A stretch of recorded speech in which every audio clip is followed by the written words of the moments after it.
Machine দেখে বিচি টাকে উঠে গেছে না। উফ ভাই, দেবের মুখ থেকে খিস্তি শুনে জাস্ট মজা পেয়ে গেছি। টেক্কার টেলারটা দেখলাম, স্টার্টিং টু দ্য এন্ড টেলারটা জাস্ট ছিটকে দিয়েছে ভাই। একে বলে টেলার, মানে বাওয়াল টেলার। টেলারটা যেরকমভাবে প্রেজেন্ট করেছে ডিরেক্টর সজিদ মুখার্জি, সত্যি তারিফ করতে হয়। এই পুজোটা কিন্তু টেক্কার দখলে। প্রত্যেকটা অডিয়েন্স টেক্কা সিনেমাটা দেখবে এবং সিনেমাটা সিওর শর্ট ব্লকবাস্টার হবেই, কনফার্ম। তো এই টেলারটা নিয়ে যদি কথা বলি, টেক্কার টিজার যখন এসেছিল, টিজারে যে গল্পটা ছিল টেলারও একই গল্প, শুধু ক্যারেক্টারগুলোকে একটু টাইম দেওয়া হয়েছে, একটু টাইম দিয়ে দেখানো হয়েছে। এবং এই সিনেমার যে মেন টুইস্ট, যে গল্পটা, সেই গল্পটা কিন্তু এখনও লুকানো আছে, যেটা আমাদেরকে সিনেমা হলেই দেখতে হবে।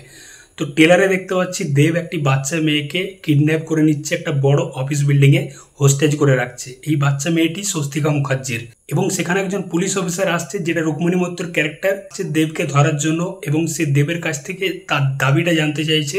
তখন দেব বলছে আমার চাকরি চলে গেছে, চাকরিটা ফেরত চাই।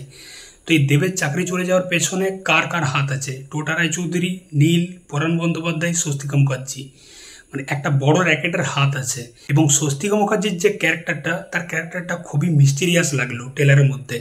একটা টাইমে দেব যখন তার মেয়েকে কিডন্যাপ করে নিচ্ছে, সে বলছে যত টাকা লাগে দেবো, আমার মেয়েকে ছেড়ে দাও। আবার একটা সিনে দেখবে সে দেবের ছেলের উপর মানে মাথায় বন্দুক ঠেকিয়ে বলছে আমার মেয়েকে না ছাড়লে তোমার ছেলেকে মেরে দেবো। তো এই স্বস্তিকা মুখার্জির ক্যারেক্টারটা খুবই একটা মানে মিস্টিরিয়াস ক্যারেক্টার হতে চলেছে। এখনও বলা যাচ্ছে না যে সেই এই সিনেমার মেন ভিলেন, কারণ এই সিনেমাতে অনেক ক্যারেক্টার আছে, টোটা রায়চৌধুরী, নীল, পরাণ বন্দ্যোপাধ্যায়।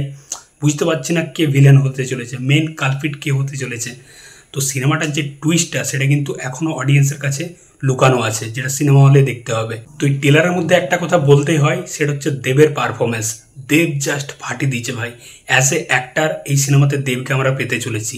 এরকম একটা পারফরমেন্স পেয়েছিলাম বুনো হাস সিনেমাতে দেবের, সেরকম একটা পারফরমেন্স পেতে চলেছি এই টেক্কা সিনেমাতে।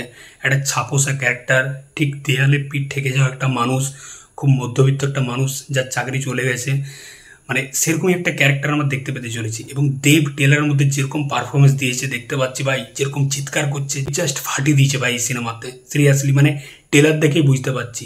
তাছাড়া যতজন সাপোর্টিং অ্যাক্টার আছে এই সিনেমায় কিন্তু কাস্টিং ভালো আছে। পরাণ বন্দ্যোপাধ্যায়, টোটা রায়চৌধুরী, নীল, স্বস্তিকা মুখার্জি, মানে সব তাবড় তাবড় অভিনেতারা আছে।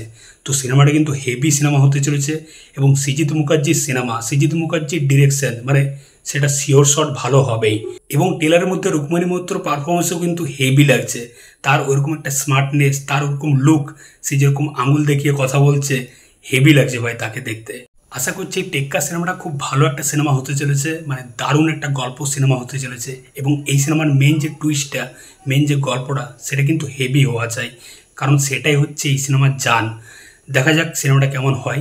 এই পুজোতে দেব, সজিত মুখার্জি, এই দুটো কম্বিনেশনের সিনেমা আসছে, আর কি চাই। দেখা যাক টেক্কা সিনেমাটা কেমন হয়। টেলারটা কিন্তু আমার হেভি লেগেছে ভাই, হেভি হেভি, মানে জাস্ট ছিটকে গেছি ভাই। তোমাদের কেমন কী লেগেছে অবশ্যই কমেন্ট করে জানাও। দেখা হচ্ছে বস পরের ভিডিওতে। চললাম, এই নতুন চ্যানেলটা ভালো লাগলে অবশ্যই সাবস্ক্রাইব করে রাখো। চললাম।